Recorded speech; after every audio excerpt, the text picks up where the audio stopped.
You're listening to the Cyberwire Network, powered by N2K. Do you know how the space and cybersecurity domains connect? T-Minus Space Cyber Briefing is your guide through the space-based systems that expand the attack surface. I'm Maria Varmazis, host here at N2K Cyberwire, and I'm excited to share that T-Minus is back, now as a weekly podcast, the T-Minus Space Cyber Briefing. We have a new dedicated focus on two great things that are even better together, space and cybersecurity. Because whether we realize it or not, we all depend on space-based systems that are, by the way, increasingly internet-enabled. We're talking cybersecurity technologies, policies, and organizations that are securing the critical space-based infrastructure that powers, protects, and connects our lives here on Earth. So join me for T-Minus Space Cyber Briefing, new episodes every Sunday.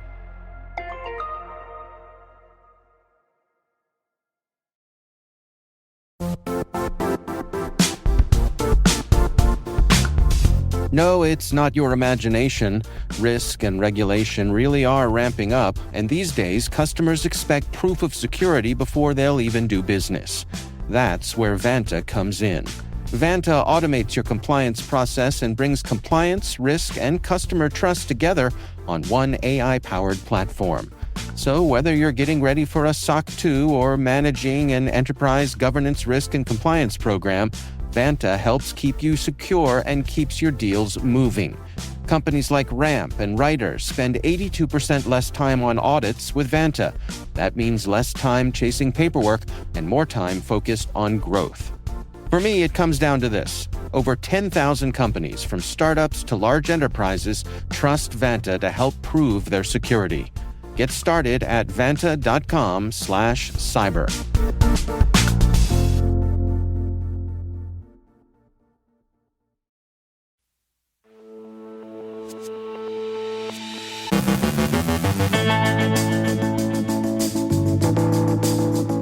Cyber Command's new chief pushes modernization as lawmakers warn commercial location data is exposing U.S. troops. A third-party UK visa site leaks passports and selfies. Microsoft slams unpatched zero-day disclosures. Researchers uncover a new macOS malware campaign targeting crypto developers, while SEO poisoning and AI chatbots spread cryptojacking malware. Carnival confirms a massive data breach tied to ShinyHunters. Plus, the alleged VenomRAT developer is extradited to France, and a Romanian hacker is sentenced for breaching Oregon state systems. Our guest is Courtney Guss, Crisis Management Director at Semperis, discussing crisis response planning. And the surveillance on the bus goes round and round.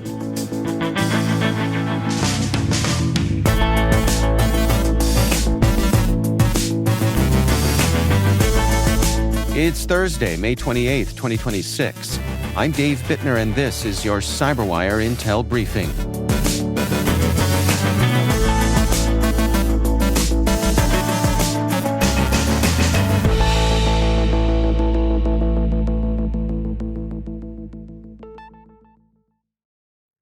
Thanks for joining us here once again today. It is always great to have you with us.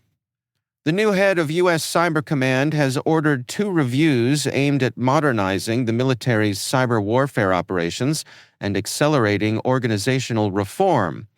Army General Joshua Rudd, who assumed leadership of both Cyber Command and the National Security Agency in March, tasked MITRE with conducting an outside assessment of the command structure and acquisition processes. According to officials familiar with the effort, the review could examine how Cyber Command manages personnel and procurement under its existing congressional authorities. Rudd also launched an internal study led by senior officials with special operations backgrounds to identify rapid improvements. The findings are expected to feed into his ongoing 90-day leadership review and broader Cybercom 2.0 modernization efforts. Cyber Command faces ongoing challenges retaining elite cyber talent and rapidly fielding new capabilities. Officials say the reviews reflect pressure to move faster and align cyber operations with a more aggressive national security posture. U.S. military personnel deployed in active conflict zones have reportedly been targeted using commercially available location data collected through the digital advertising ecosystem. According to a letter from U.S. Central Command shared by Senator Ron Wyden, officials received multiple threat reports involving adversaries exploiting commercial location data to surveil or target American forces in theater. Lawmakers said the data could reveal troop movement, gathering points, and behavioral patterns that could support missile, drone, or roadside bomb attacks. The concerns center on the widespread trade in smartphone location data collected by apps and sold through advertising networks and data brokers. Legislators criticized the Pentagon for not moving faster to restrict tracking features on military-issued devices. Commercially available data, originally intended for advertising, is increasingly viewed as an operational security risk. The reports underscore how consumer surveillance infrastructure can become battlefield intelligence for hostile actors. A third-party website offering paid assistance with UK travel authorizations exposed passport scans, selfies, and location data on a publicly accessible Amazon Web Services server. The site, UK Visa Portal, is not affiliated with the British government and is reportedly operated by UAE-registered Active Lead Gen LLC. TechCrunch reported the exposed storage bucket contained at least 100,000 documents. Although the bucket did not publicly list files, researchers said anyone with the correct web address could access them. Some uploaded selfies also included embedded GPS metadata that could reveal users' home addresses. TechCrunch said it verified the exposure by contacting affected individuals directly. The company reportedly did not respond directly to repeated security inquiries before the server was secured. Exposed identity documents combined with geolocation data create a high-value target for identity theft, fraud, and surveillance. The incident also highlights ongoing risks tied to unofficial visa and travel processing services collecting sensitive personal information. Microsoft is condemning the public release of several unpatched vulnerabilities, warning the disclosures exposed customers to unnecessary risk before fixes were available. The company said 6 flaws affecting Microsoft Defender, Windows BitLocker, and the Windows Cloud Filter driver were disclosed without prior coordination. Microsoft argued the releases included proof-of-concept exploit code that could aid attackers while its team rushed to develop mitigations and patches. The company reiterated support for coordinated vulnerability disclosure practices where researchers privately report flaws before publication. The dispute highlights growing tension between rapid vulnerability disclosure and defensive patch timelines, especially as AI accelerates security research and exploit development. Researchers at Wiz have identified a new financially motivated threat actor tracked as Jinx 0164, targeting cryptocurrency developers through fake recruiter schemes and custom macOS malware. The campaign begins with LinkedIn outreach impersonating recruiters or business contacts, directing victims to fake meeting sites mimicking Microsoft Teams. Targets are tricked into installing a malware strain called AudioFix, a Python-based stealer and remote access tool disguised as an audio driver. According to Wiz, the malware steals credentials, cryptocurrency wallet data, cloud keys, and messaging sessions. The group then abuses stolen GitHub tokens to compromise development pipelines, injecting malware into internal repositories and spreading infections through software builds.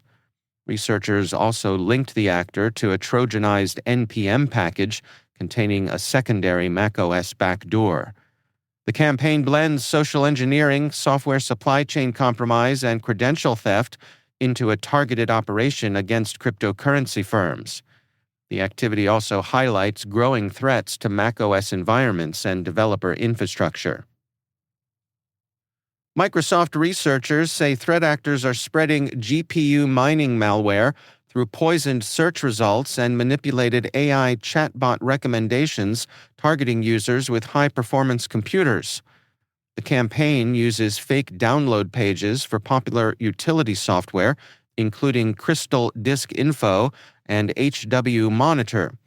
Victims receive Trojanized zip files containing legitimate software alongside malicious code that installs the Screen Connect remote management tool and additional malware.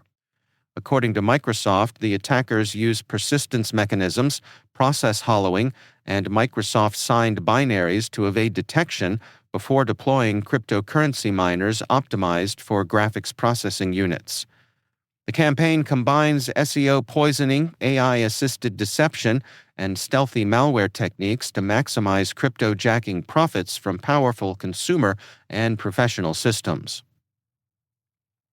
Carnival Corporation has confirmed that a phishing-related cyber attack exposed personal information belonging to nearly 6 million customers, following an April breach attributed by researchers to the ShinyHunters extortion group. The cruise operator said the incident began with a social engineering attack targeting an employee on April 14th. After a review of compromised data, Carnival confirmed that names, addresses, email addresses, phone numbers, dates of birth, and state identification numbers were exposed. ShinyHunters previously claimed responsibility for stealing terabytes of company data and suggested negotiations over extortion demands had failed. Carnival has started notifying affected individuals and is offering 2 years of credit monitoring services through TransUnion. The breach highlights the continuing effectiveness of phishing and social engineering attacks against major enterprises handling large volumes of sensitive consumer data. The incident also reflects the ongoing activity of financially motivated extortion groups targeting high-profile brands. A 39-year-old Albanian national accused of developing and selling the VenomRAT malware has been extradited from Greece to France following a multinational investigation. Authorities say the suspect, known online as Venom, was arrested in Athens in November 2025 after investigators from Australia, Greece, France, and the FBI traced his digital activity across several years. Court documents allege he sold the remote access Trojan at least 36 times between 2021 and 2025. Investigators reportedly linked cryptocurrency transactions, phone records, and embassy correspondence to confirm his identity. The case highlights growing international coordination against malware developers operating across borders and commercial cybercrime marketplaces. A Romanian national has been sentenced to more than 4.5 years in a U.S. federal prison for hacking an Oregon state government network and selling access to other compromised systems. Prosecutors said Catalin Dragomir breached the Oregon Department of Emergency Management in 2021 and sold stolen access alongside sensitive personal data taken from the network. Authorities said he also sold access to nearly a dozen other U.S. victims, causing at least $250,000 in losses. Dragomir was arrested in Romania in 2024 and extradited to the United States earlier this year. Access brokering remains a key part of the cybercrime ecosystem, enabling follow-on attacks against government and private sector targets.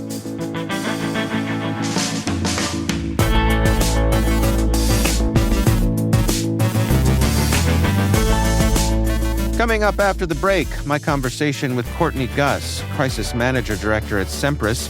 We're discussing crisis response planning. And the surveillance on the bus goes round and round. Stay with us.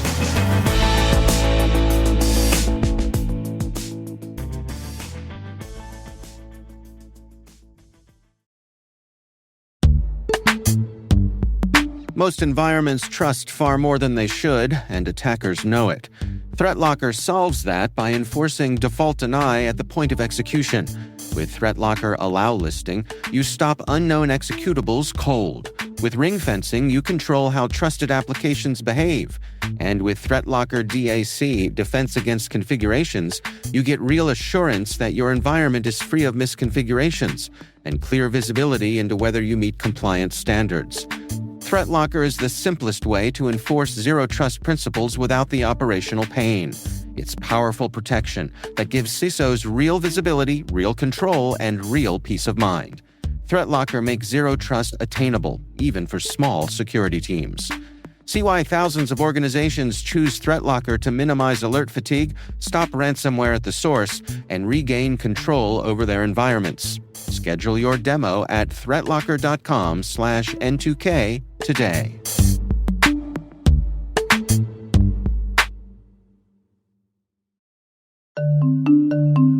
When it comes to mobile application security, good enough is a risk. A recent survey shows that 72% of organizations reported at least one mobile application security incident last year, and 92% of responders reported threat levels have increased in the past 2 years. GuardSquare delivers the highest level of security for your mobile apps without compromising performance, time to market, or user experience. Discover how GuardSquare provides industry-leading security for your Android and iOS apps at www.guardsquare.com.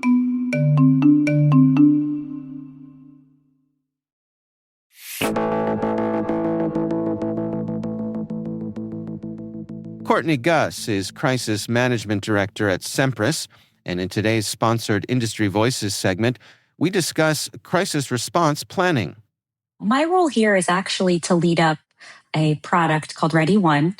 It's a tool meant to support customers in managing cyber crisis related events. But I do a little bit, I wear a couple of hats here. So I do a little bit of supporting our internal crisis management and business continuity plans, as well as working with customers to solution programs of their own. Sometimes operationalizing crisis management or understanding what that means for the organization can be a daunting task or feel kind of like an overwhelming task. So really talking through what that looks like, the steps needed, not over-engineering the process. So I do that both internally and externally for customers. Well, help us understand, how do most organizations go about their crisis planning? And are there general shortcomings that you see in the work that you do? Traditionally, we've been trained as an industry to build crisis response or business continuity plans that align with compliance requirements or oftentimes audit requirements. So what are the boxes we have to check or the items we should tick off? Things like, calling our cyber insurance provider or communicating with a regulator. And I think that those plans are important and those milestones are critical. But I think we have to really challenge the way we look at these things moving forward, because our industries or our organizations today are so heavily dependent on technology. A lot of our workforce doesn't know what it's like to operate on a day-to-day basis in a manual function. What does it look like when our technology goes out? And so I'd really love to see us as organizations, as industries, challenge the way we plan and prepare and think about what kinds of decisions we're really going to need to make if things go offline or the business has a disruption, what kinds of tasks people will actually have to carry out. I think oftentimes when we exercise decision points, but we don't necessarily exercise the execution of those decisions, the actions I have to carry. So I think traditionally, the way we plan and prepare doesn't actually align with the way we operate today. And that's what I see most often. Yeah, that's interesting because, I know a lot of organizations, they will do their planning and they'll have a shelf full of binders with all the plans, right? And they'll kind of pat themselves on the back and they'll say, we're good. Look, we even printed everything out. So if the computers go down, we're in good shape. But that often isn't enough. Right. No, that's a really interesting point. And we even have customers now saying, that's exactly what I'll do. I'll just take it all offline and print it out. Obviously, some concerns there. You have to be in the office to get it. You have to assume everyone else is in the office to read it. It also becomes a challenge to keep it up to date and relevant. But then along those lines, you've built all these plans. We tend to practice in, I think, ideal state or a bit of in a vacuum, meaning when we run tabletop exercises or we run preparedness exercises, we assume that those plans operate as expected. We go from step 1 to step 2 to step 3. But in reality, you might go from step 1 to step 7 to step 3. Step 4 fails, you have to come up with a new one. And so I think we need to start practicing to fail, and we need to move away from static plans and playbooks to something that gives me enough information to make a dynamic decision that makes sense without getting too far off course. And then also assuming I can access those plans and share them and all that other good logistical stuff. Do you understand, do you have empathy for that impulse for so much of this planning to be around audits, that, that's an incentive? Absolutely. I mean, I come from the audit and compliance side of the house. My first foot into the cybersecurity space was managing a large scale SOX audit here in the US. And so I understand the importance from a business perspective to align with those requirements and make sure you're meeting those needs, not just from a stakeholder and finance perspective, but also, obviously from an industry perspective. But I think we have an opportunity to continue to hit on those requirements and markers, but make better business decisions. So how do we take all of those compliant and audit requirements, pull out the stuff that matters during a severe incident or crisis or a disruption, and really make sure we're hitting on those while not compromising or shifting the way we need to respond and recover? I think it all comes back to defensibility. If I feel like I'm making a decision that aligns with our company goals, with our resiliency play, with what matters to the business, then I feel like I can defend that decision after the incident when all that audit and compliance comes back around for review. What are your recommendations for an organization setting their priorities? How should they go about that? Interesting. I just had this conversation yesterday with another organization. I think really understanding what matters to the business requires a lot of stakeholder discussion and involvement.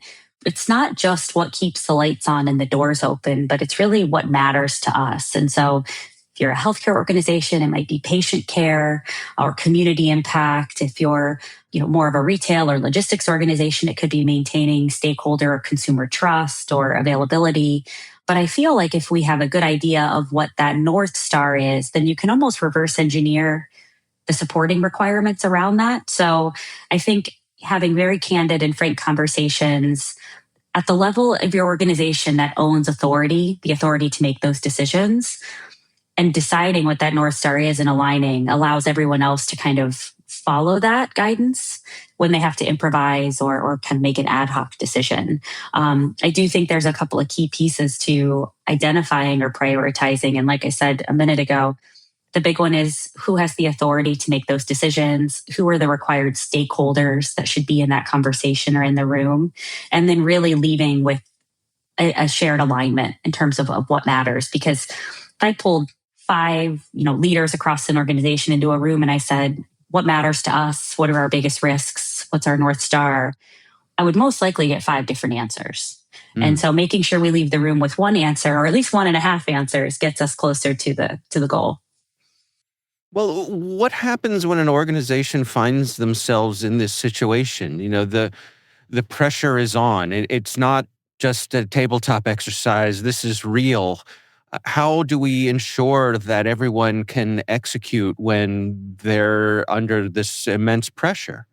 That's a tough one. And you won't always know how people handle these intense situations until it happens. You'll see some people step forward and some people kind of pull back, just natural human reaction. But if you don't have a plan and you don't have predefined decisions or authority points for critical milestones, then you're most likely improvising. And I think the statistics show about 60% of organizations improvise during a cyber crisis response. And that could cost the business not only time, but a significant financial investment as well. So, and oftentimes what you see when you don't have that predefined decision or authority is one person is on the hook for making some really critical decisions. It could be the CISO, it could be the CEO. And depending on how those decisions fall, it could also mean somebody's job. And so I think really understanding kind of what those key steps are in a crisis, it could be if we have a ransomware attack, who makes the final decision on whether or not we pay and how much? Is that a joint decision? Is that an individual decision? If it's a cyber crisis event, does the CISO have the authority to shut off the network? Having some of those predefined decisions and assigned authority gives the person the empowerment that they need to make critical decisions, knowing it's not going to cost them their job or their role afterwards, but also reduces additional downtime or additional time lag to move forward in the response and recovery.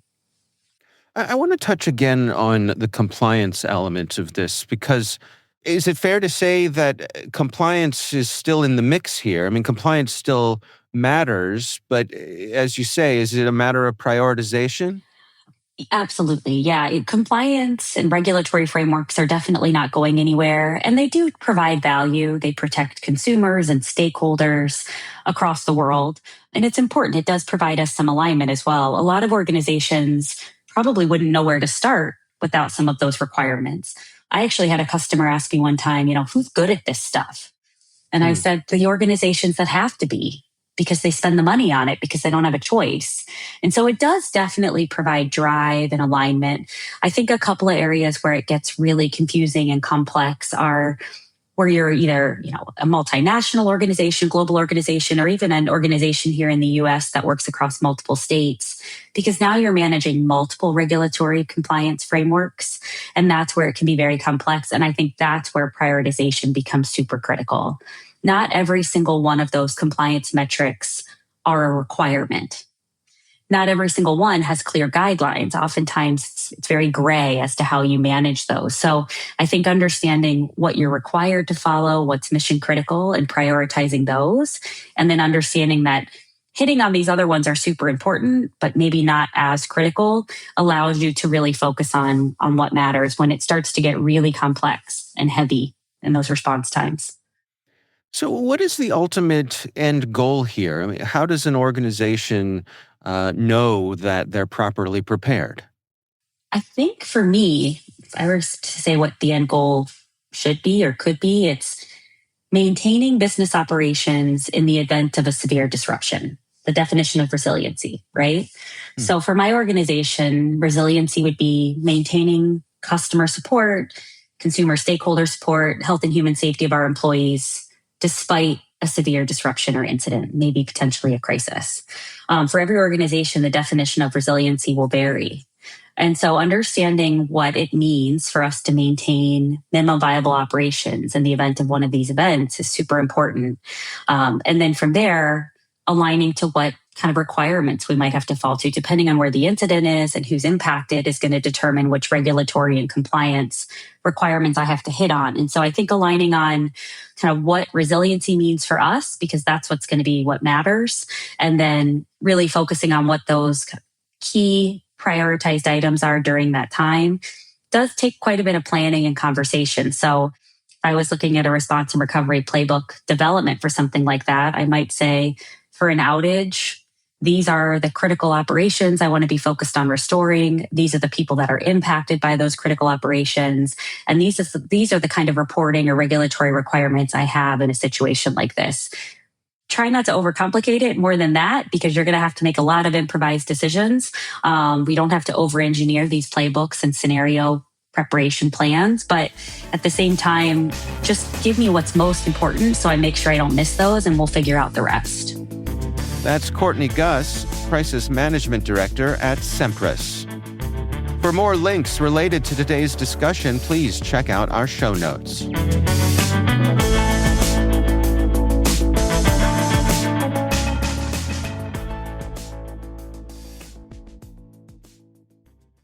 Study and play come together on a Windows 11 PC. And for a limited time, college students get the best of both worlds. Get the Unreal College Deal. Everything you need to study and play with select Windows 11 PCs. Eligible students get a year of Microsoft 365 Premium and a year of Xbox Game Pass Ultimate with a custom color Xbox wireless controller. Learn more at windows.com/student offer. While supplies last. Ends June 30th. Terms at aka.ms/collegepc. When you need to build up your team to handle the growing chaos at work, use Indeed Sponsored Jobs. It gives your job post the boost it needs to be seen and helps reach people with the right skills, certifications, and more. Spend less time searching and more time actually interviewing candidates who check all your boxes. Listeners of this show will get a $75 sponsored job credit at Indeed.com/podcast. That's Indeed.com/podcast. Terms and conditions apply. Need a hiring hero? This is a job for Indeed Sponsored Jobs.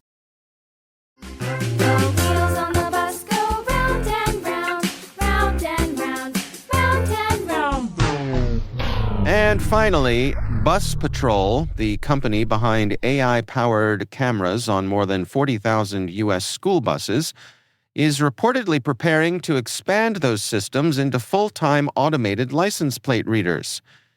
In other words, the big yellow bus may soon be doing more than carrying kids and stopping traffic. It may also be cataloging where everyone else was driving that afternoon. According to leaked documents reviewed by 404 Media, the upgraded system would photograph passing vehicles, log license plates and GPS locations, and make that data searchable by law enforcement, potentially through integrations with Axon. Critics warn the plan transforms a child safety tool into a mobile surveillance network, raising concerns about warrantless tracking, ICE access, and mission creep. Bus Patrol internally acknowledged the controversy, but reportedly believes the child protection angle will help sell the expansion. Mobile license plate systems dramatically widen surveillance coverage compared to fixed cameras.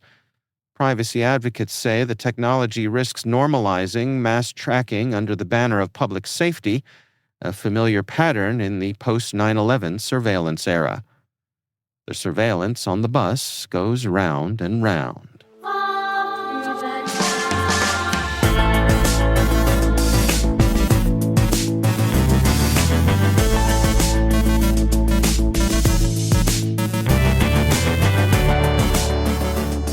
And that's the Cyberwire. For links to all of today's stories, check out our daily briefing at thecyberwire.com. We'd love to know what you think of this podcast. Your feedback ensures we deliver the insights that keep you a step ahead in the rapidly changing world of cybersecurity. If you like our show, please share a rating and review in your favorite podcast app. Please also fill out the survey in the show notes or send an email to cyberwire@n2k.com. N2K's lead producer is Liz Stokes. We're mixed by Trey Hester, with original music and sound design by Elliot Peltzman. Our contributing host is Maria Vermazis. Our executive producer is Jennifer Iben. Peter Kilpie is our publisher, and I'm Dave Bittner. Thanks for listening. We'll see you back here tomorrow.